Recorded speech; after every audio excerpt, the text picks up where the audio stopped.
Rah, rah, give me brains, brains, rah, rah, I want to eat your brains, rah, rah, rah. Hello, hello, hello, and welcome to this edition of the Jolly Heretic. Now, today I would like to talk about the issue of zombies, and specifically I would like to talk about the issue of why it is that zombie movies are so popular in the modern world. Indeed, they have been referred to as the only modern myth. Now, I was inspired to do this by a very interesting book called Zombies in Western Culture, a 21st Century Crisis by John Vervaeke and his colleagues. And what they basically look at the ways in which we would identify with zombies. It's quite sort of Jungian. I'm not sure about that. Well, my view, what I want to set out here, is that we are literally living through a zombie apocalypse, an awocalypse, if you like. We are the woke, and those that are able to be inculcated by the woke are the new zombies, and we are the survivors. We are the band of brothers. We are the survivors. We are the people from 28 Days Later that come together and try to rebuild society. And that's why we find zombie movies so popular. But first of all, I want to look at what they note, which is the fascinating point that the popularity of zombie movies has skyrocketed across the 20th and 21st centuries. So between 1920 and the year 2017, when they wrote their book, there have been 600 zombie movies made, but 300 of those were made between 2007 and 2017. Between 1980 and the year 2017, the number of zombie movies increased fivefold. It quintupled, it's fast. And also not only that, but that went in parallel with the number of movies about apocalypses and dystopias and things like that. And what they want to understand is why are we attracted to the zombie movie? What is it that's so attractive about it, and particularly attractive in recent years? Now, as I say, they look at it in a kind of a symbolic way. They argue that firstly, what we are really experiencing, to put it in the kind of terms that I use, an evolutionary mismatch. We're experiencing a world that is not the world we're supposed to be in. We're supposed to be in a world with people that are genetically similar to us. We're supposed to be in a world with the traditional sex roles to which we are evolved. We're supposed to be in a world with religion and certainty and a sense of the eternal, and all this sort of thing. And in our postmodern world, all of this has gone in favour of a world that is strange, that is unknown, that is peculiar. And so that's the first thing they look at, with the idea that the zombie represents the destruction of home, the destruction of where we live, and its takeover by these sort of evil forces. Indeed, it is displaced even the UFOs as the popular film. So it's the collapse of home, the collapse of the familiar, the collapse of what we know, because that's what you see in zombie movies. You see the collapse of the familiar, the collapse of what we know, the collapse of everything in favour of an apocalypse run by zombies. Secondly, that we could identify with zombies because zombies are communal. I mean, they hang around together, but they're not really together. They're in company, but they're not really in company. And that's kind of true of us. So we're in this society, but we don't have strong bonds anymore. We don't have the strong bonds of religion and of place, and we're moving around, and so we're together, but we're in a sense lonely despite being together. And that's what zombies are like. There is a sense of hopelessness with zombies. They just sort of wander around, the undead. There's nothing. They don't live for anything in particular. They just act. They're automatons. And there's a degree to which, in the absence of religion, that's rather what we're like. We are these automatons that don't have any meaning to our lives and just kind of wander around. They eat brains. Now, what do we extrapolate from this, other than the fact that their brains are destroyed, and perhaps it can be argued that our brains are destroyed. We no longer we just act. We just consume. We don't really think anymore about profound things. We're materialistic, and in that sense, our brains are destroyed. They're ugly. They have no soul. Do we have a soul? Our sense of religiosity and our own eternal importance has kind of gone. They're not evil. They're rather like rabid animals. Well, that's true of us. Perhaps we might do evil things, but we do this not because it's our fault, but because we're in an evolutionary mismatch, and this makes us behave in a maladaptive way. The zombie doesn't really understand what's going on, and we don't really understand what's going on. We live in this incredibly complex society that's beyond the comprehension of most of us. We do these jobs where we're putting in data and we don't really understand why we're doing it. And so the suggestion is that there is this whole symbolism to the zombie. We identify with the zombie. We like zombie movies, and we go and dress up as zombies and go on zombie walks and things like that because we're rather like the zombie. And so that's why we identify with them. Now, you've got this whole idea of the mindless, godless weirdo whose soul has been destroyed, and that's what we're like. Now, I mean, I think that's an interesting idea, and it's an interesting analysis, but I'm not quite so sure about that. I think that a better way of understanding it is that on some level, humans are going to be adapted to pick up signals about the nature of their environment and the nature of their future. And they're also going to be adapted to want to practice and rehearse for that future in order that they can best survive the future. And that is what I think is going on. I think that we are picking up signals that we are increasingly surrounded by people who are extremely unhealthy. And these zombies are, of course, in things like 28 Days Later, as an example. The film 28 Days Later, you have that's the typical example of one of these zombie movies, that you have a bunch of left-wing animal rights protesters. They break into a laboratory. They release the chimpanzees in the laboratory have been experimented on using a new disease called rage. This infects one of the female animal rights protesters is bitten. She becomes the first zombie with rage, and she therefore spreads rage throughout the population. And all of these people become these zombies infected with rage. These brain dead zombies. If they bite other people, they become zombies. That's what they're motivated to do. And you have a small number of people that are normal, that are not bitten, that survive, and they try and rebuild civilization in the wake of this apocalypse.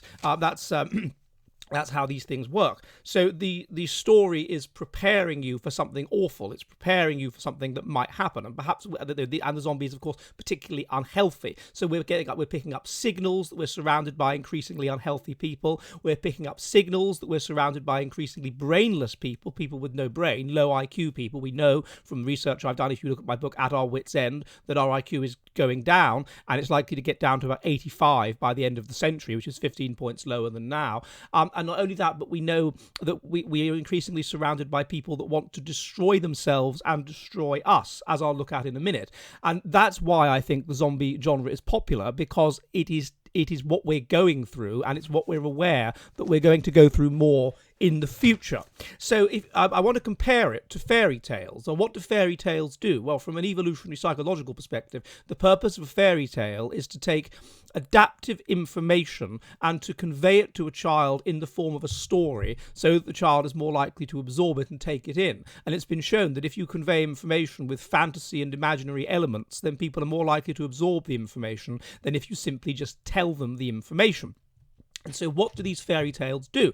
They teach children to be scared of strangers. They teach children to be scared of the wild, the dark forest, or whatever. They teach children to be scared of certain kinds of animal. And these fairy tales have been distilled over many generations to make them work optimally well, to make them optimally adaptive, so that children learn this information through the fairy tales and take this information into life. So that's the purpose, the evolutionary purpose of fairy tales. Now, a lot of anthropologists would agree that what myths are, really, is fairy tales for grown-ups. Myths take adaptive information that will help you to survive. They turn that into a story so that you're more likely to imbibe it and take it in, and they teach it to you, and they pass it along across generations, and that's really what a lot of myths are. And so if something like, it's been suggested that the zombie is the only modern myth. It's incredibly popular. Remember, it's the only modern myth. It's the only surviving myth. So what would make sense is if zombie movies are increasingly popular because they have mythological elements. They teach you something which is useful, i.e., how to survive when all of your people have been destroyed, and how to fight them off. Now, that's of course makes a great deal of sense in terms of ancient myths, because one of the ways that one of the evolutionary pressures was warfare. And so, of course, you could be in a situation where your entire group had been mostly wiped out and you had to survive in the face of an enemy surrounding group that had invaded. So you can see how myths about warfare would become popular. And so you can see that the zombie sort of goes into this. Indeed, it's been shown, if we want to understand why horror movies are popular, there's perhaps an evolutionary dimension to that as well. It's been shown that people that watch lots of horror movies are better able to cope with negative life events. people enjoy watching horror movies because they teach them how to cope with negative life events, and they inure them against negative feelings that might happen when those things happen. So they prepare them by watching horror movies. You're being prepared for bad things happening to you, so that you can cope better when bad things do happen to you. And also, you're being told solutions with regard to how to deal with things and survive when those bad things do happen. And so therefore it's adaptive for you to watch horror movies in the same way, and you should therefore enjoy them, which people do. And in the same way, it's adaptive for you to enjoy scary stories, or it's adaptive for you to enjoy the nastier kind of myths which you have in religiousness. So that may well be where the popularity of zombie movies comes from, because we on some level know that this is going to happen, and it prepares us for it, and it gives us solutions. This would be why the film Contagion was so widely watched during the beginning of the pandemic, because it prepared us for something awful, so we could better cope with it, and it gave us potential solutions on how to cope with these things when they did happen. So what I would like to suggest is that the zombie apocalypse movies are popular, and we want to watch them because we on some level are aware that a zombie apocalypse is going to happen to us, or is actually happening to us, and it prepares us for how to deal with it. It prepares us to cope with the negative feelings involved, and it prepares us with regard to how to survive. Now, why is that the case? Well, what is the nature of these zombies? Well, first of all, zombies are the zombies come from among us. The zombies are not foreigners that have come into the land and invaded. The zombies come from among our people, but they have been infected with a virus, a physical virus, yes, but also a mind virus, which they can spread to other people and destroy them. And ultimately, they want to destroy their own people. They want to destroy humanity. That's what they are motivated to do. Now, does that remind you of anybody? Well, of course it does. It reminds you of the woke. We are living in a woke apocalypse. What do the woke want to do? Well, for the woke, first of all, they have a series of maladaptive desires. They are anti-natalists, so they literally advocate that people shouldn't have children. They are nihilistic. They advocate that life is pointless and futile, which will make people feel a sense of dysphoria and therefore make them not want to bother having children. They advocate the undermining of all traditional structures which have been maladaptive across history, and therefore they create such as male-female roles, such as the difference between child and adult, such as living with genetically similar people, such as wanting to indirectly pass on your genes by looking after the interests of your people, such as feeling that your people are the best, and all of these kinds of things, a positive and negative ethnocentrism, all of these things that have been shown to be adaptive, and they undermine those, creating a sense of dysphoria and creating a sense that life is pointless and you might as well not bother and you might as well not have children, and creating an evolutionary mismatch so that basically they send people mad and make them behave in a maladaptive kind of way and not pass on their genes. That is what the woke do. They tell you that you should put other people's before your own, thus damaging your genetic fitness. They tell you that you should put other species before your own, thus damaging your genetic fitness. They tell you should feel guilty for simply for being of the group that you are, thus damaging your genetic fitness. That ultimately it is a gospel that is telling you to destroy yourself, and that because of its rabid focus on equality and harm avoidance, puts you in a huge evolutionary mismatch which you're not used to, and which makes everyone feel despondent and a sense of dysphoria, so they increasingly don't pass on their genes. Tells women to delay their fertility, so they damage their fitness, and so on, and so on, and so on. And so really what you're dealing with is a mind virus which destroys humanity.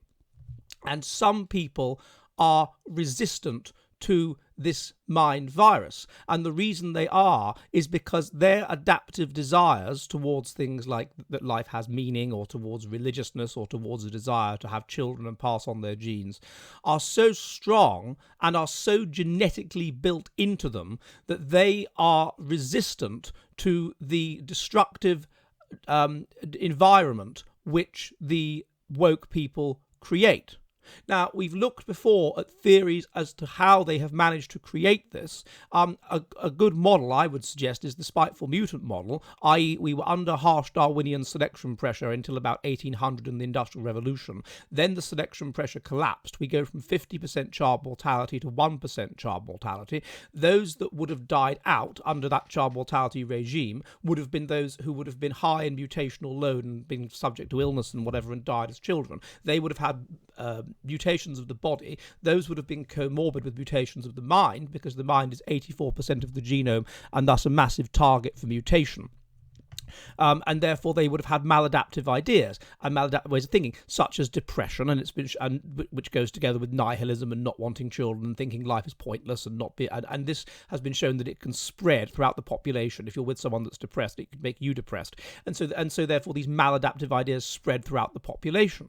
And once about 25% of people have these maladaptive ideas, then the tipping point is reached, and people move over to what they regard as the new way of doing things, and therefore it spreads massively, very quickly throughout the population, and only the genetically highly resistant can resist it and carry on passing on their genes. And that's what's happening now. The only people the two sets of people that are passing on their genes are those that are religious and conservative, highly religious and highly conservative, and those who simply have low intelligence, and thus will, in a situation of where nobody really wants to have children, they will have them by accident, or they'll be inefficient users of contraception, or they'll be highly impulsive, and so they'll end up passing on their genes as well. That, perhaps, by the way, is so you've got one zombie apocalypse of the woke people trying to destroy humanity and trying to ensure that nobody passes on their genes and that the humanity dies out. And you've got the concomitant zombie apocalypse of just very low IQ, aggressive, impulsive,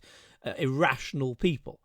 Two directions of a zombie apocalypse. And you've got the third one, which is, of course, that all of those people are going to be very high in mutational load. They're going to be very ill. It's been shown that people that have left-wing views, of course, that correlates with being mentally ill. Probably because mental illness correlates with being an individualist, with a fast efficient strategist, or for whatever other reason. And so, or because it correlates with anxiety about absolutely everything, including about your own position, and therefore you're an individualist because you want everyone to be equal, because you feel bitterness very strongly, and because you feel negative feelings very strongly, whatever it is. And so we're picking up on these indicators that there is a rise in basically zombies.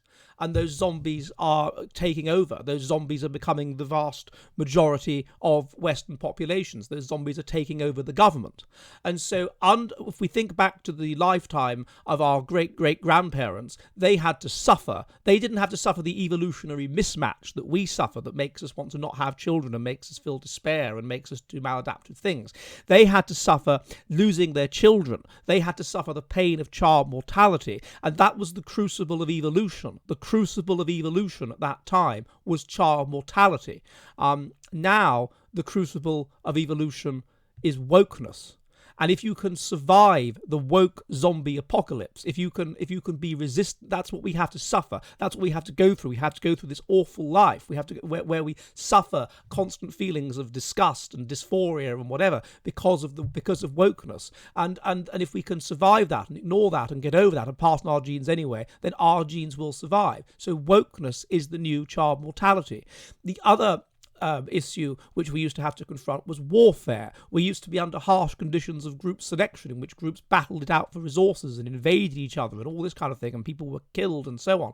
And it was the group that was the most high in positive and negative ethnocentrism and the most intelligent. That group would be the group that would survive under harsh Darwinian conditions. So basically we had warfare was the crucible of evolution. Now wokefare is the crucible of evolution. And if you can survive the battle of wokefare and the zombie apocalypse it induces, whereby the vast majority of people can be induced to varying degrees to behave in a maladaptive way that is against their individual interests, against their group interests, against their fitness interests, against their genetic interests. If you can survive that, if you can come up with ways of surviving that, if you can find other people like yourself, then you will survive the zombie apocalypse. And ultimately, all of these zombies will die off. Ultimately, these zombies, these people that are inculcated with these woke ideas and advocate these woke ideas, they tend not to have children.